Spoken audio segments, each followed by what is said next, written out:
ไปกันต่อบ่เนี่ยไปกันต่อถ่ายทงให้ทงหน้าให้พี่ให้น้องได้เห็นทางต่างประเทศ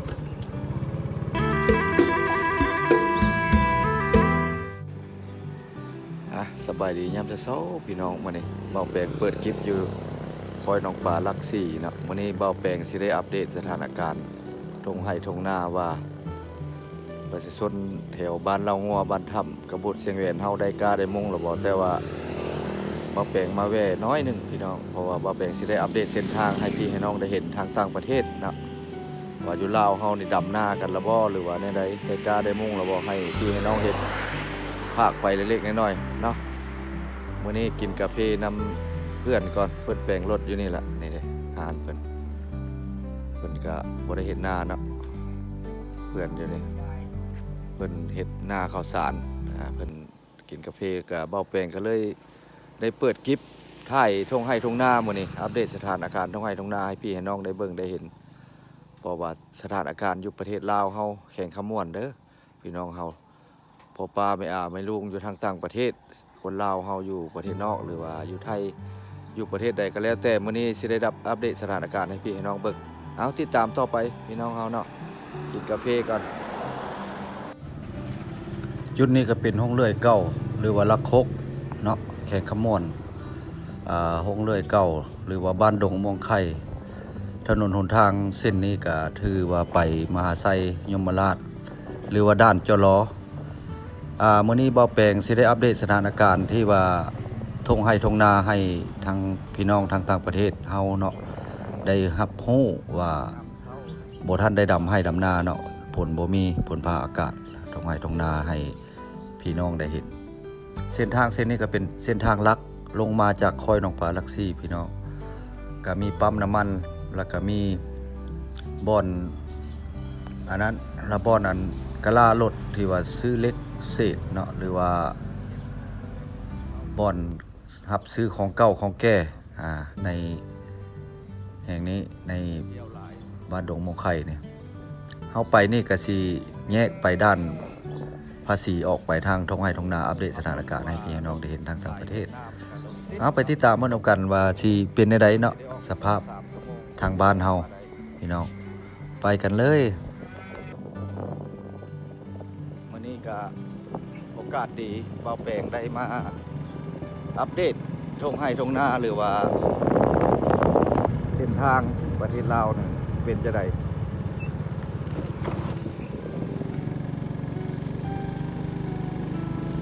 ตัวนี้ก็เป็นลักคกหรือว่าบ้านดงม่วงไข่เป็นห้องเลื่อยเก่าอยู่ห้องเลื่อยเก่าเนาะบนทานขายเครื่องข้างหน้าเนี่ยลักคกเป็นห้องเลื่อยเก่าเด้อพี่น้องตอนแต่ข้าวไม้บนทันย่างหลายเลยถือว่าห้องเลื่อยตัวนี้แหละนี่ห้องเลื่อยเนี่ยตัวนี้ก็คือห้องเลื่อยเก่าเดี๋ยวนี้ก็กลายเป็นห้องสีเข้าของเวียดนามสปป.เวียดนามเนาะซีเมนต์สัมปทานหรือว่าเศร้าเป็นเพื่อสีเข้าอยู่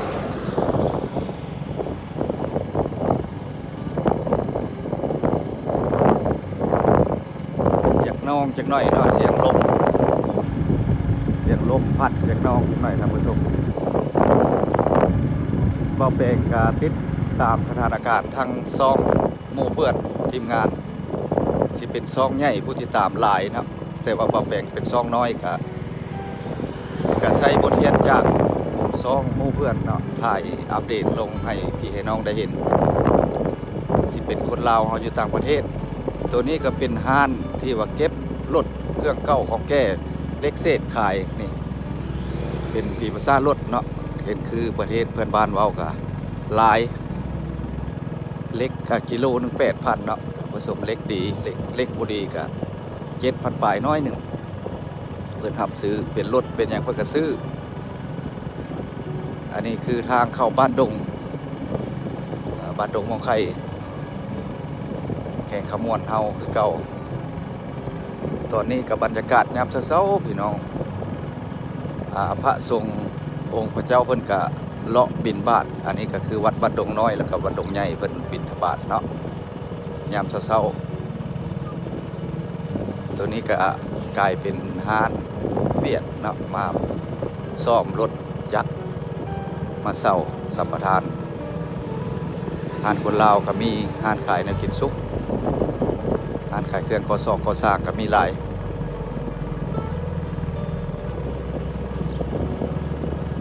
ตัวนี้แหละทางเข้าไปบ้านละงัวนี่ตัดหนทางใหม่กายหน้าเฮือนเบ้าแปลงบ้านนาไปเลยเพิ่นสีตัดหนทางใหม่ขึ้นไปทางภูเขียวนครกำลังเริ่มเฮ็ดเส้นทางขอโทษขออภัยเด้อท่านผู้ชมถ้าว่าอยากน้องจักหน่อยก็ได้เพราะว่าเบ้าแปลงก็ใช้โทรศัพท์ถ่ายกล้องสมบูรณ์แบบบ่ทันได้เนาะยังทึนฮอนบ่หลายตัวนี้ก็เข้าที่แยกบ้านถ้ำ3 แยกบ้านถ้ำตัวนี้ขึ้นไปทางบัวละพานาไก่บัวละพาเส้นตัวนี้ก็มีทานขายมังโม่ยามนากะท่านผู้ชมก็สิเห็นถ่ายแล้วถ่ายอีกเนาะแต่ว่ามันก็ได้อัปเดตทุกวันลงในช่องเบ้าแปลงบ้านนาช่อง YouTube ให้พี่ให้น้องได้เห็นถ่ายอัปเดตในชีวิตประจำวันของเบ้าแปลงถ้าว่าสวยก็บ่ได้มีเวลาไปถ่ายคลิปก็ได้เห็นเวียกเฮือนผู้เจ้าเนาะสุดแต่อยากให้พ่อให้แม่ได้เห็นแต่ก็ยามเช้าก็เลิกเวียกมาก็ได้มาเก็บถ่ายตัวนี้สิเป็น4 แยกด้านภาษีเนาะที่ว่าทางออกไปจลอหรือว่าด้านออกไปด้านพุ่นละหน้าเผาหน้าหยังพุ่นละทางไปเวียดนามทางยุดซุ่มตัวนี้ละตัดออกมาจากขัวมิตรภาพไทยลาวเด้อเส้นซ้ายมือนี่ตัวไปซื้อกันแล้วแม่น่ะรถเมล์เวียดนามหัวแล้วฮะหรือว่าเพเนาะอันนี้นี่เพแล้วตัวนี้จุดนี้แหละแม่นเบ้าแปลงทางเลี้ยวไปทางขึ้นไปทางสวรรณเขตทางเส้นนี่เพิ่นตัดทางเส้นนี้ถือว่าตัดมาได้10 กว่าปีแล้วท่านผู้ชมเนาะแต่ก็ได้ยินแผนการว่าสิปลูกอย่างในปีหน้าเนาะปีนี้บ่ทันเนาะก็เพิ่นมาหมายไว้เพิ่นเริ่มเอากาเอามุ้งหลายแล้วเนาะทงนาบรรทัมอันนี้คือทงนาบรรทัมเด้อทงนาบรรทัมเฮาเนี่ยเพิ่นเริ่มเอากาเอามุ้งหลายแล้วว่านนี่ก็คนเอากาหลายมื้อนี้ก็ยังสิได้เห็นคนเอาหลายอยู่เนาะท่านผู้ชมแต่ว่าทงหน้าสายนี่ถือว่าเพิ่นสีดำไว้เนาะก่อนหมู่บางคนก็สิผายดำแล้วดำแล้วเพิ่นดำเลยเห็นบอกบางคนก็ดำแล้วเพราะว่าน้ำมันสิไหลผ่านไวถ้าดำมันใหญ่แล้วมันก็ท่วมอยู่แต่ว่ามันลงไวฝนตกท่วมประมาณบ่เกินใน7 วันก็ถือว่าแห้งเนาะมื้อนี้ก็เบ้าแปลงได้อัปเดตทงให้ทงนาถ่ายแล้วถ่ายอีกเนาะทงนาบ้านถ้ำแล้วก็บ้านเสียงแหวนบ้านตาลบ้านละงัวให้พ่อให้แม่พากไปเห็นให้เห็นทางต่างประเทศเนาะ10 ประเทศใดก็แล้วแต่อยู่คนลาวอยู่ประเทศนอกหรือว่าอยู่ไทยแคนาดารัสเซียก็ว่ากันไปนี่ส่วนหลายก็แม่นเพิ่นก็บางคนก็ขายดินเนาะแต่ว่านาก็น้อยลงไปเนาะเฮ็ดให้นาก็ได้แบ่งขายเพราะว่าขายเอาเงินไปเฮ็ดหยังก็บ่ฮู้เนาะเห็นบ่ถมดินเข้าไปหั่นแล้วก็เฮ็ดโครงการบ่ผู้มีเงินเพิ่นก็ซื้อไว้เนาะส่วนมากก็เป็นละครหลวงแม่จันทน์เนาะก็มาซื้อหลายไว้จับจองไว้เนาะดินนั่นนี่แต่ขายดินตัดทางมานี่ติดตามเบิ่งสิเลาะเบิ่งหมดในทุ่งนานี่ล่ะ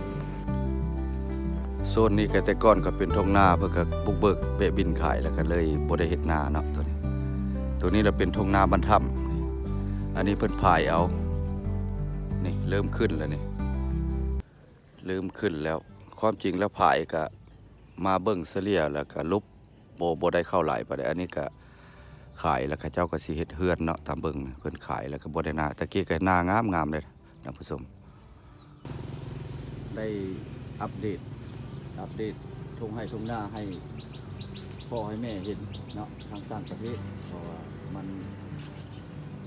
ดำกันหรือบ่คือไหนเนาะเราบ่ได้ไปได้มาทางใดมีแต่เที่ยวไปเที่ยวมาวนเวียนไปเดี๋ยวนี้แหละเบ้าแปลงบ้านนาอะไรเนาะ นาอันกระทุ่งนามันทำเป็นเวรส่วนมากกับพายเอาลายเติมนะแต่ว่าดำตัวน้อยนะลงในทุ่งนาอยากไปเท่าพี่น้องทำอาชีพบอกแม่ได้เห็นทางลงในทุ่งนาเนาะเอาไปกระต่อป่ะเนี่ยไปกระต่อไทยทงไห้ทงนาให้พี่ให้น้องได้เห็นทั้งต่างประเทศภาคพ่อภาคแม่นะอยู่แข่งขมวนก็มีผู้อัปเดตลงไปเนาะให้เห็นแต่ละจุดถ้าบ่ได้ไปไกลตั้งแขวงก็ขอโทษขออภัยต่อหน้าไปในอดีตต่อหน้าไปถ้าว่าซ่องพลาดแล้วบ่แปลงก็จะได้ไปถ่ายแบบนี้แหละวิถีชีวิตในหนทางหรือหมู่บ้านหรือว่าเขตต่างๆให้พ่อให้แม่ได้เห็นเนาะถ้าว่ามีบุญวาสนาที่ว่าได้ผ่านกฎผ่านรายได้สร้างที่ได้รับเงินค่าน้ำมันล่ะก็ถือว่าได้เบาแปลงจะได้ไปได้เพราะว่าเงินค่าเดินทางเขาแปลงก็มักไปในนั้นเนาะไปถ่ายตัวนี้กระทงหน้ามันตาลนี่ก็ยังเริ่มไถหุดแล้วพี่น้องเริ่มไถแต่ว่าพายก็ส่วนหน่อยเนาะมันพายก็ส่วนหน่อย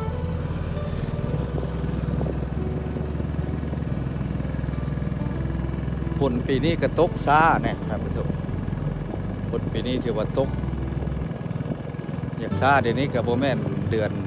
ลาวเดือน7ลาวเขาสิออกมาแล้วพวกนี้ยังโบมีไผ่ดำเนาะแต่เก้าละหน้าแถวนี้แหละบางปีฝนตกไว้เลยจะเขียวแล้วเพิ่นก็จะเขียวแล้วเข้าน้ำบ่แปลงบ้านนาก็ถือว่าหน้าน้อยเห็นน้อยพอได้กินกับผมก็ได้ดอกเพราะว่าหน้ามืดก็ปลูกดำไล่แล้วก็2 ท่อบ่แปลงมาอยู่บ้านเราก็20 กว่าปีแล้วมาสู้เพิ่นเนาะมาเป็นเคยสู้เพิ่นก็หน้าบ่หลายหน้ามูลเมียมูลพ่อมูลแม่เขาเจ้าอันนี้หน้าบ่แปลงบ้านนาก็อยู่นี่แหละนี่เด้เอาตะกร้าวานนี่เนาะมักบ่ได้ถ่ายให้พี่น้องเห็นมันยากเพราะว่าขับรถไถเนี่ยบ่มีผู้ถือกล้องให้นี่เด้ผมมองนี่แหละท่านผู้ชมอันนี้ก็คือนาเบาแปลงบ้านนาโตอยู่กะลารถนี่ก็แม่นนาเบาแปลงบ้านนาเนาะเพราะว่าเพิ่นขายแก้ไขแล้วก็มาพุกกะลาใส่เนาะนี่ตัวนี้ก็คือโซนนี่แหละนาเบาแปลงบ้านนากกย่างนี่เนาะ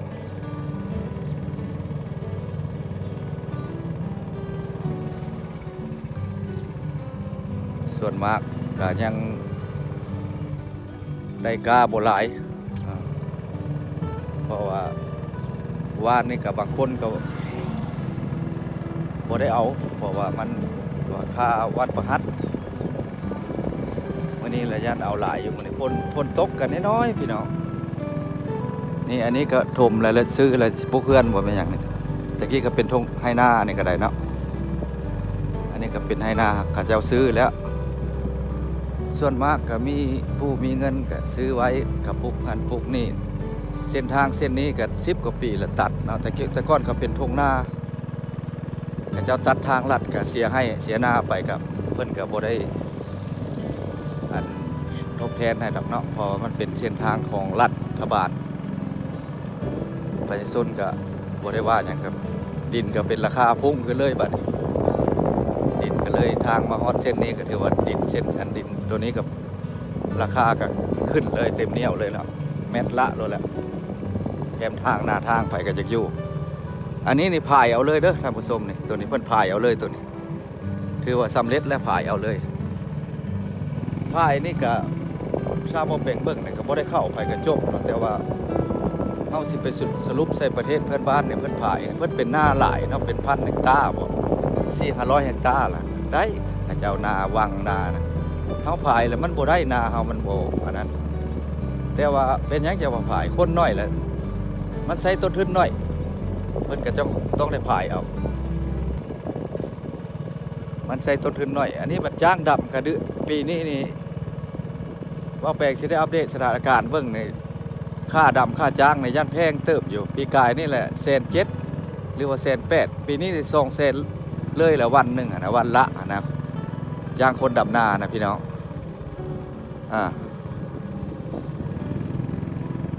มันแพงตัวนั้นวันนี้จ้างลกจ้างไถจ้าง ทุกอย่างมีแต่จ้างแล้วมันบ่คุ้มท่านผู้ชมเนาะมันบ่คุ้มแล้วก็ส่วนมากก็พนักงานก็อยากเฮ็ดหน้าแน่อยากไปการแน่มันก็ต้องได้มีแต่แนวจ้างเนาะ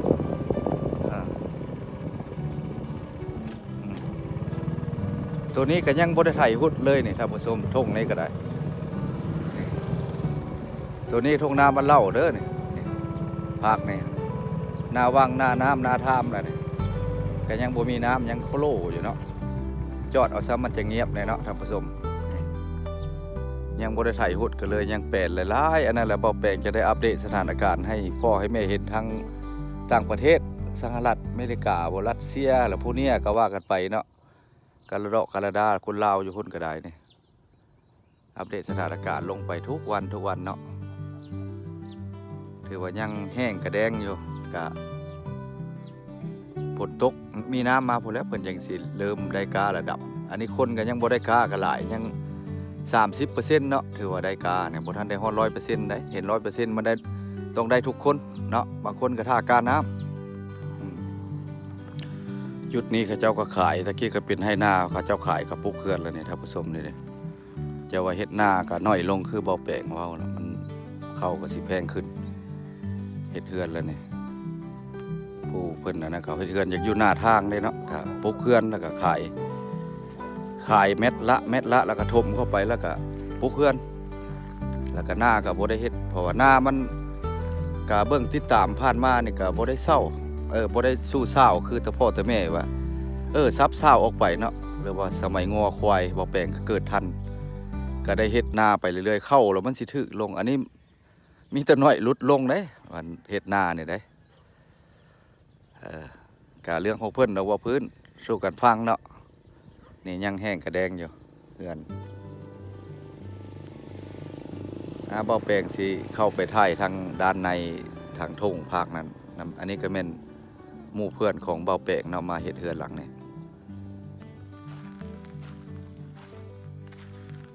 เฮือนหลังนี้ก็ใหญ่เติบท่านผู้ชมเนาะถ้าว่ามีเงินก็เฮ็ดได้ซำนี้แหละสมควรใหญ่นี่บ่เป็นธรรมดาแต่ก่อนก็เป็นทุ่งนาได้อันนี้ก็ได้โอ้เฮ็ดหยังกินแต่เช้าน่ะเฮ็ดหยังไงโอ้พาได้นอนพี่เลยเนาะหัวหน้าเพิ่นบ่ได้เข้าบ้านเลยเนาะยังนึ่งข้าวท่านผู้ชมกองบ่แปลงก็บ่ดีต้องได้โจ๊ะเป็นจุดให้พ่อให้น้องให้พี่ให้น้องได้เห็นขอโทษขออภัยถ่ายเพิ่นนึ่งข้าวท่านผู้ชมแต่ว่ามีเวลาโอกาสดีๆสิได้ไปหาวิดีโอดีๆให้พี่ให้น้องได้เบิ่งเนาะท่านผู้ชมอันนี้บ่แม่นเฮือนเพิ่นมาเฮ็ดเวียกอยู่นี่นำพี่นำน้องเฮ็ดเฮือนเพิ่นนี่นะแต่ก่อนก็เป็นทุ่งนาอันนี้ก็ได้แต่คือเบาแปลงว่าแล้วมันน้อยลงเนาะทุ่งนาเบาแปลงสิพาเลาะเบิ่งปลูกต้นไม้ใส่นี่ก็งามแล้วแต่ว่าทุกวันเบาแปลงจะได้แจ้งเนาะทาง FC เฮาทางต่างประเทศผู้ติดตามเก่าติดตามใหม่ก็แล้วแต่ว่ากันไปเนาะที่ว่าสถานการณ์อยู่ในประเทศลาวเฮาแข่งขมวดนี่เป็นจังได๋เขาดำให้ดำนาแล้วบ่ฝนตกหลายก็บ่ฝนนี่ตกยากปีนี้ท่านผู้ชมเนาะมีแต่หญ้าแต่เก่าแล้วมันสีดำแล้วเดี๋ยวนี้ก็เดือน7ออกมาแล้วนี่ท่านผู้ชมเอาติดตามไปฮอดพุ่นจึงสิได้ขอจบวิดีโอนี้ก็ได้เนาะทางหน้า3แยกขึ้นไปพุ่นฝนก็บ่ตก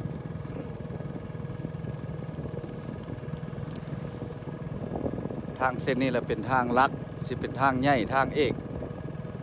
ถ้าว่าถนนลีดยางแล้วนี่รถสิเที่ยวหลายเนาะเส้นนี้รถบรรทุกสิบ่ได้เที่ยวไปทางในเมืองเนาะทางหลัก5คำบอดตัวนี้ก็ลัดออกทางสั่งน้ำนักถ้าว่าเส้นทางตัวนี้สำเร็จแล้วแม่นก็เพิ่นก็เที่ยวทางนี้หลาย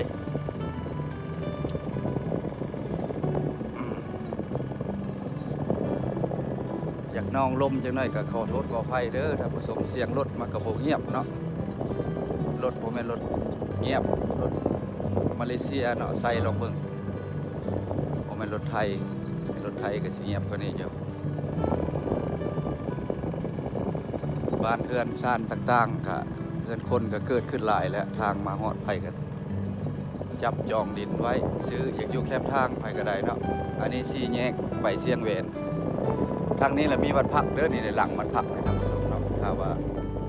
เห็นแขกต่างดาวต่างแดนมากก็นอนวัดพักได้เดี๋ยวเข้าบ้านเราบัดนี้